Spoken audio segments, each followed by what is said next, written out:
Good or evil, one wins in the end. I see many patients every day, but today was tough. My first patient was not just a blind girl, but was brutally beaten up by a few men and raped multiple times. She breathed her last when brought into the hospital. I and the other doctors tried to save her life, but we couldn't.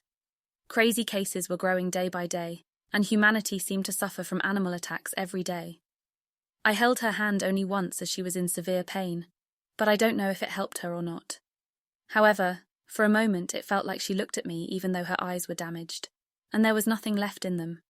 Her retinas seemed damaged, but I felt like she looked at me. The next moment, she died with her hand still in mine.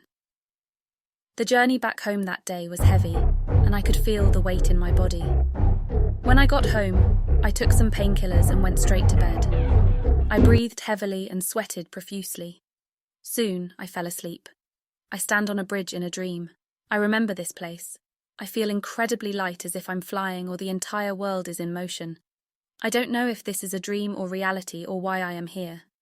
I walk towards my house and I find an ambulance parked outside. I don't know why they are here. Maybe they are here to take me to work or for another urgent matter. But soon I see 2 female crew members and 2 men bringing out a dead body from my house.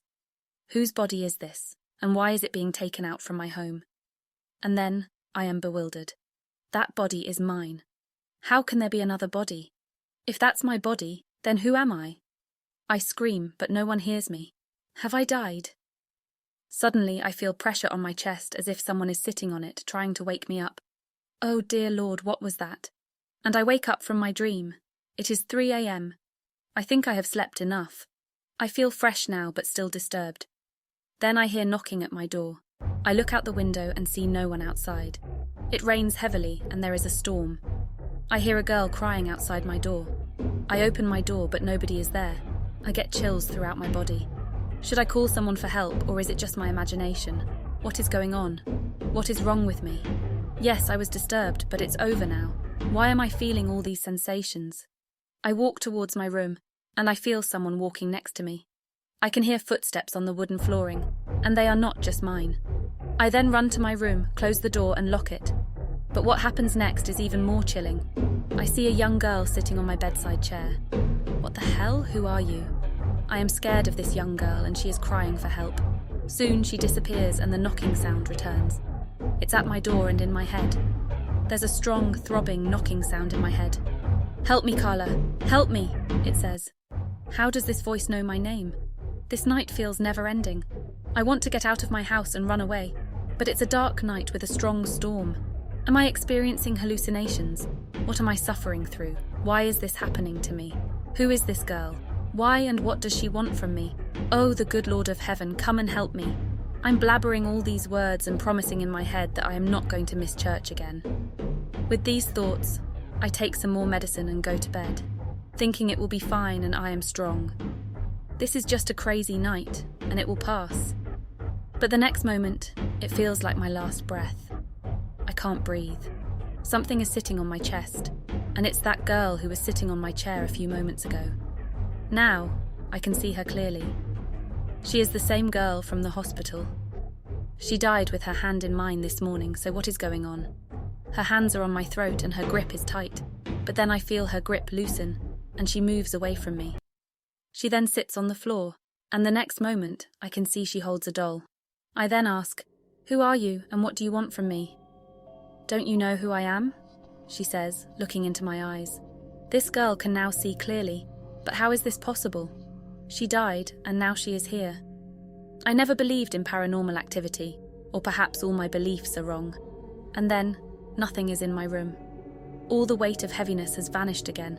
The storm has stopped outside. It's 5 a.m. and this night is over. The next morning, my journey to work was difficult. I don't want to go to the hospital today. I want to stay in. But somehow I managed to get to work. On my way, I passed through the same bridge. "Carla, you are late. Hurry up." I receive a message on my mobile from Wendy, the ward manager. It's a busy day. Last night, the storm was severe. Many houses collapsed. There seemed to be an earthquake in many places. Our hospital received many casualties.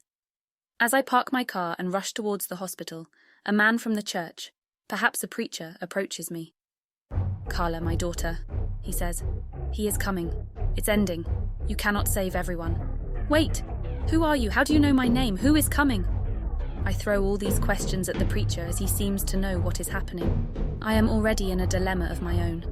He smiles, tears in his eyes, and says, "Hope has died, my dear." Hope has died! And he moves away, allowing me to go to the hospital. But he repeats 3 words loudly, over and over again. Hope has died. Hope has died. As I walk into the hospital, chaos surrounds me. Things are not in order. I don't recognize this place. Who are all these people, and what are they saying? Everyone, whether they are seated or patients in pain, even the nurses who should be helping others, are sitting in distress. They all repeat 3 words. Hope has died!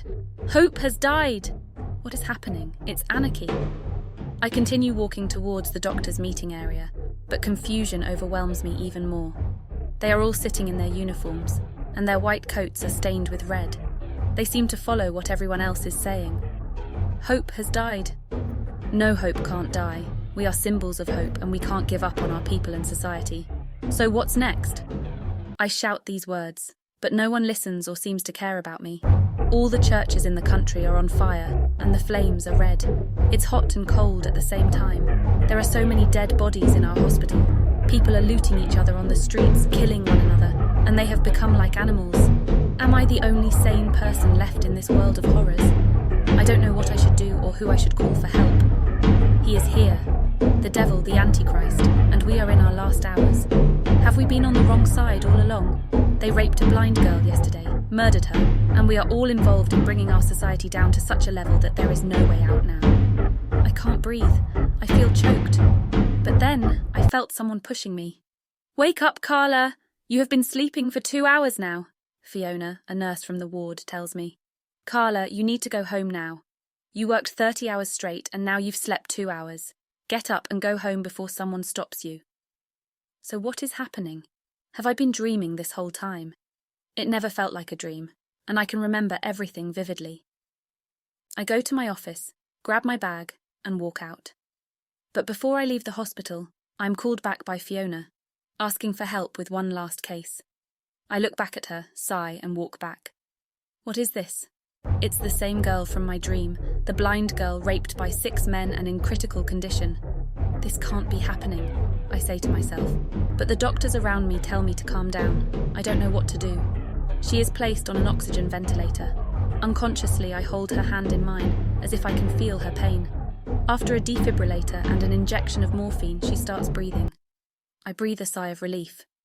As I walk out of the emergency room, I notice a few media personnel outside, seeking coverage of this brutal case and wanting to know the outcome. 6 men or monsters have been arrested for the charges of rape and assault on the young girl.